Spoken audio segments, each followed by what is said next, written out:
ឡាញ់ហើយស្មោះជាពាក្យមិនពីបាក់និយាយបងព្យាយាមប្រាប់ទៅស្រីគួរស្ដាប់ឲ្យចប់គុំកាត់ន័យសំណួរបងសួររាប់ឆ្នាំមុនឆ្លើយថាចាំត្រាស់ត្រាំដាំគេបងខឹងខ្លាំងពេកឡើងចង់អង្គុយដេករៀងរាល់ថ្ងៃបងតែងគេស្រមៃថាបានរៀបមង្គលជាមួយនឹងចរណៃ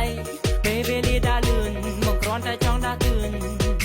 បងចង់ឃើញអូនស្លៀកពាក់រ៉ូកាសម្រស់អូនសានដូចទេធីតា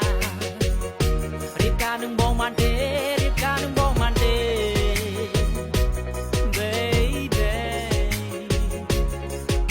ពាក្យថាស្រឡាញ់ហើយស្មោះជាពាក្យមិនពីបាក់និយាយអ្នកខ្លះស្នេហាស្បមានរាប់ឆ្នាំតែត្រូវបរាជ័យអ្នកខ្លះចេះគិតថាស្នេហារុង